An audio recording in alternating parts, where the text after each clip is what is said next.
Hey yo, E-King Fight News. Y'all know what it is, man. Smash the like button. Hit it right now. Y'all know what it is, man. Tyson Fury roasts Anthony Joshua. It was so cold, Joshua didn't even respond, man. But you know what that's about. And he did it with all facts. So let's get into it, E-King Fight News. You know what's so interesting about this whole situation with Tyson Fury, Anthony Joshua, Deontay Wilder? I'll tell you what. If you were to look at Tyson Fury headlines all of last year, I swear 80% of them is straight trolling. He'd be trolling Eddie Hearn, trolling Anthony Joshua. I think at one point, Tyson Fury was asking for a 60% to come out of retirement and face Anthony Joshua. And he's being legitimately serious and all that. And, you know, to Eddie Hearn, that could be laughable, right? But what he had to say only a couple days ago, I think yesterday or the day before, he said, Anthony Joshua, a disgrace to boxing. Anthony Joshua, if you're not going to fight anybody, if you're not gonna fight for 40 to 50 million, you really don't want to fight. Like, you really don't want to fight then. If you're not gonna fight for 50 million, what kind of prize fighter is that, right? So, Tyson Fury roasted AJ, all facts. Didn't even have to troll him. He didn't even, that's the worst part about this whole situation. Any one of us, you know, if we were really fanboys, we'd be trolling the heck out of AJ, but we don't even have to. We don't even have to. We can roast him with facts. Straight facts, man. We can say, hey, didn't Joshua turn down 50 million that he asked for? Didn't he turn down 50 million that he was asking for out here? Trying to make a rebuttal to everybody who thought this was a $50 million fight? Oh, let's get it, man. He can't fight you. But I mean, when it comes down to Tyson Fury, he's got a fight in Ireland on this Carl Frampton card. It's going to be against Pianeta. Francisco Pianeta. You know, this is a guy that fought Klitschko a few years ago. I think it was one of Klitschko's last fights, actually. And I believe Klitschko knocked him out. So, Tyson Fury should be expected to do the same. He should be able to get a KO here. He should be able to dispose of Francisco Pianeta. Move on. And I know if it's up to Frank Warren, I'm not sure if he's keen on a Deontay Wilder fight. He's been pretty frank in saying that the Deontay Wilder fight, you know, that might be a few fights away. You know, Tyson Fury, he's still on the comeback trails. But hey, Tyson Fury's out here hinting. He's out here saying, you know, wait for the coming news. Deontay Wilder, I'll say it again, he said that he's working on something very big. Now, there's no fight. You know, if there's a fight that's not bigger than Anthony Joshua, but bigger than every other fight, it would be a Tyson Fury fight. So that's a fight I think that would be an excellent matchup. I mean, Tyson Fury, I mean, let's break it down. Let's break it all the way down. Let's get it funky. Tyson Fury has all the ability and the boxing skill to defeat Deontay Wilder. He's the one guy that could really make Deontay Wilder look poor in the ring. I mean, y'all thought Gerald Washington made Wilder look bad? Tyson Fury has a reach advantage. Tyson Fury has a size advantage. Tyson Fury has a beautiful long right hand and a stiff jab to boot. This guy out-jabbed Vladimir Klitschko.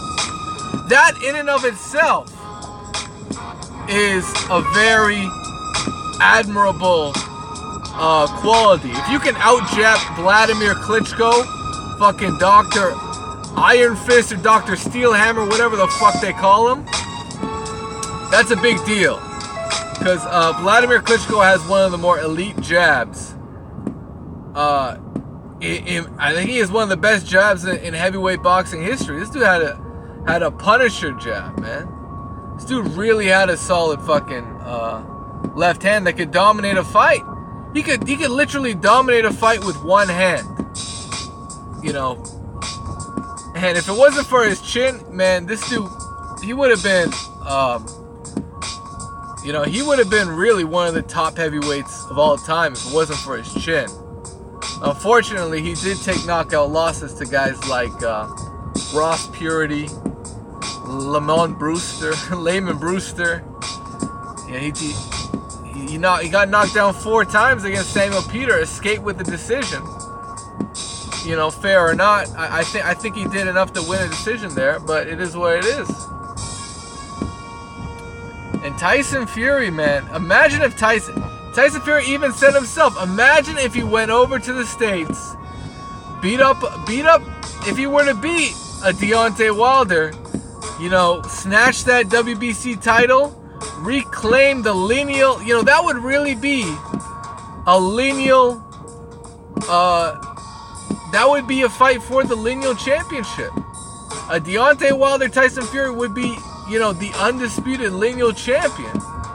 Because Deontay Wilder has the last remaining title that Lennox Lewis held, that WBC title. And Tyson Fury's the last man to beat Vladimir Klitschko. So it would unify the lineal championship. And I'm sure the Ring Magazine would put their belt on the line for that as well.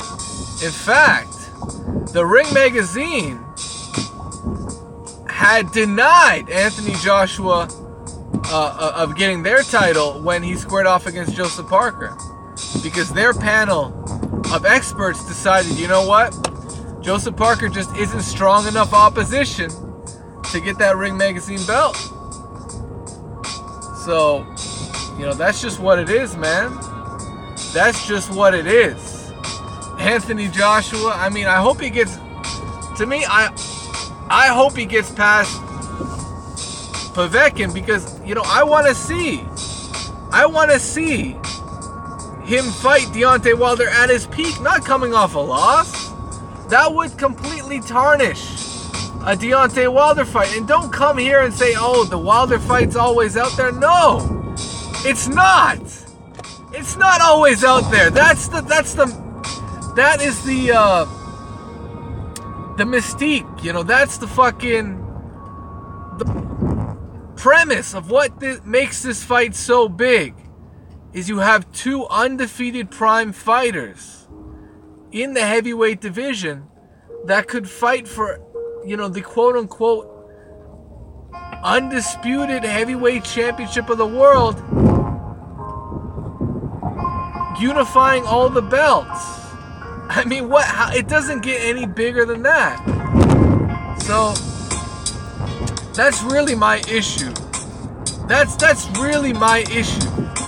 If any of these 2 fighters takes a loss, you know, they just took a loss of at least 50 million of their net worth that they really missed out on, that they could have fucking missed out on, because, you know, it's like, look what happened with Manny Pacquiao. Look at what happened with Manny Pacquiao. Manny Pacquiao got flattened by Juan Manuel Marquez. What did that do to the Floyd fight? All of a sudden, Floyd Mayweather had to say, oh, you know, Pacquiao, we can do that fight, but, you know, Pacquiao, he's got all these Marquez problems. He's got Timothy Bradley problems, right? So what did Pacquiao have to do? He fought Tim Bradley in a rematch. He beat up on Bradley. He fought Chris Algieri. And somehow they finally made the Mayweather fight. And everyone forgot about Marquez, right? But he needed 2 consecutive victories, one against a guy he already beat up on, to really solidify the Mayweather fight. It's the same deal with AJ. If he comes out here, gets knocked out by Povetkin, he needs to rebuild. It's not that he can come back to Deontay Wilder and say, hey, 50-50, let's get it. You know, it's not going to work out for him. That shit's not going to work out for him. So, I mean, the pressure's on. The pressure's on. And it's on AJ and it's off Deontay. Right? Because Deontay, he can sit back. He can say, hey, you know, I got to fight Dominic Brazil, man. That's easy work, right? So, it is what it is, man. Smash that like button. Subscribe to the channel if you haven't already, man. And we're out. Let me know what you guys think. And it is what it is. Peace.